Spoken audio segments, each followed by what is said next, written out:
Hey everyone, it's Molly from the Feedfeed, and today we are in the test kitchen. It's gonna be a near perfect day because we are cooking for a crowd and we are also drinking some beer.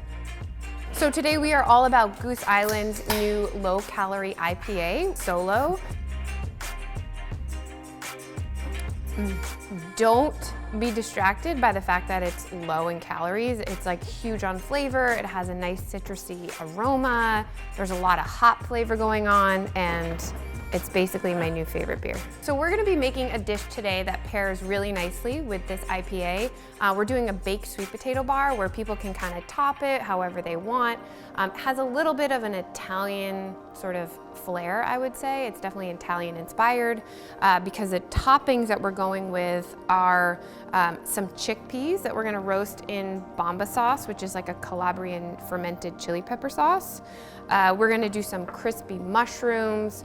We're gonna do some garlicky broccoli rabe. We're gonna caramelize some onions.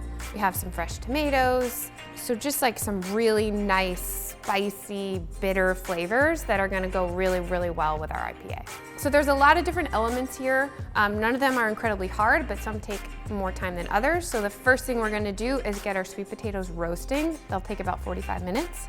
So all you're gonna do is take a fork. Tines sounds like such a weird word, but I think that's what these are called. The tines of a fork, and you're gonna kind of just poke some holes all over. The reason you do this is that if you didn't give steam somewhere to escape from, these could just like start exploding in your oven, and that's a disaster that nobody needs. And we of course just washed and scrubbed these clean first because they can have a little bit of dirt on them. So then we're just gonna rub these with a little bit of olive oil. I love to eat the skin, so that's why I sort of season these and put olive oil on them. That's where all the nutrients are. All right, so these are all well coated, so I'm just gonna season them with a little bit of salt and pepper. And we will pop these in a 425-degree oven for about 45 minutes. If you are sort of in a rush and you wanted to speed it up, you can also put them in the microwave for like 5 minutes before you put them in the oven just to soften them up. If you microwave them for like 5 minutes ahead, you can usually roast them in about 25 to 30 minutes. So the next thing we'll get going while our oven is nice and hot is our crispy chickpeas. So I just have 1 can of drained chickpeas here. I'm gonna add them to a little sheet pan. And then this is sort of like the secret ingredient. Our bomba sauce, so it's nice and spicy. It's gonna give these like a really nice, pretty red color. We have a little bit of olive oil, some salt and pepper, and then I usually just use my hands to make sure that they're all nice and well coated. So these are basically going to crisp up, almost like a crispy soybean, if you've ever had that as a snack. So I'll pop these in the same oven. They're gonna cook for about 10 minutes. I'm gonna give them a stir, and then they'll go in for 10 more. Onions. So we're gonna caramelize onions. Again, I love, whenever I'm thinking about like pairing food with beer, I really reach for an IPA because it has a lot going on. You know, it's super bitter. It has that like floral fruitiness from hops. It has a little bit of a citrus note, and it can stand up to really bold flavors. So something like a caramelized onion is perfect to pair with an IPA. So the way that you prep your onions when you're caramelizing them is you're just gonna trim off each end, cut them in half, and you wanna make half moons. You can see these little lines. It's basically what you wanna follow. We're just going to thinly slice all of our onions. This is not a fast process by any means, but they're so good, and they're like so good on so many things. I like to put them in eggs. You can put them on top of a pizza, put them on a sandwich. So like whenever you're caramelizing onions, just do extra. And you can even like, if you have a ton extra, I like to take like an ice cube tray and just pop them in there, and you can freeze them, and then it's like instant flavor whenever you need it. The secret to not crying when you chop onions is to drink a beer. Just kidding. It's a sharp knife, yeah. This knife is nice and sharp. All right, so I have 2 tablespoons of butter in this nice wide skillet. I'm gonna add all of our sliced onions. And I'm gonna have these over about medium heat. Add a nice generous pinch of salt and pepper. And we are just going to let these hang out low and slow. So our onions are well underway, and we're just gonna slice some cremini mushrooms to crisp up to top our sweet potatoes with. And I know that this seems like a lot of different elements and a lot of different things that you need to cook and make. None of them take too much time. By the time your sweet potatoes come out, everything else is done. But if you're feeling like, ugh, that's a little bit too much, you could also go somewhere like the Olive Bar at the grocery store. You could get marinated mushrooms. You could get like an onion jam and skip the caramelized onions. Like, it's definitely infinitely adaptable. So I have a nice hot pan with a little bit of olive oil, and I'm just gonna toss these in here. I'm not gonna season them because I want most of the moisture to come out first.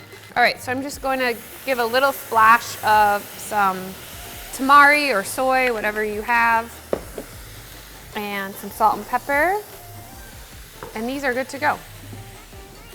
So our onions have been cooking for about 15 minutes, and if you look at the bottom of the pan, you'll see I'm starting to get this really nice fond or brown bits.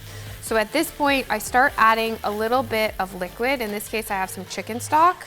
And then as it cooks, it's gonna sort of release that fond, and it's gonna go right into our onions, which is just going to help with the caramelization process. So one more topping, our last topping to prepare is our broccoli rabe. This is just 2 bunches of broccoli rabe that I blanched and shocked in an ice bath with ice water. And I'm just gonna chop it up so it's easier to eat. I just sliced some garlic to saute with our broccoli rabe. Add a healthy pinch of some red pepper flakes, and then just throw your broccoli rabe in there and just saute it until it's warmed through. All right, so I'm just going to season this with a little bit of lemon juice, some pepper, and salt.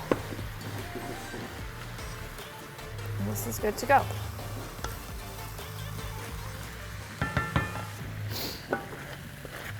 All right, so we're getting very close. These probably have like 15 more minutes to go, but I'm gonna add a little bit of red wine vinegar to the pan.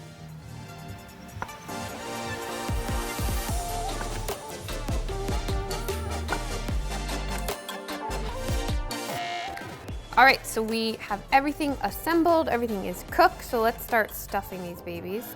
So I like to take a little bit of the sweet potato flesh out, just so you have a little more room to fill all these goodies. And you can save this. I like to actually put it in a smoothie. You can toss it in with pasta. All right, so let's fill these. Do a little broccoli rabe down here. Some of these nice onions.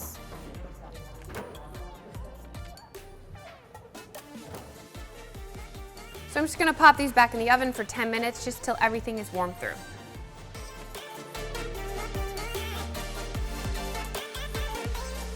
All right, our potatoes are done. My friend Sarah has joined us. We're gonna eat, we're gonna drink.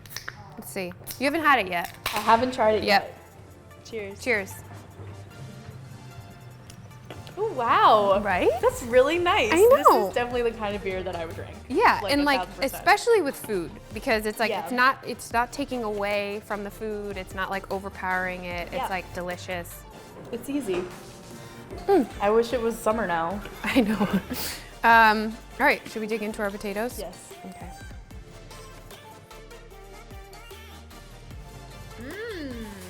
Yum.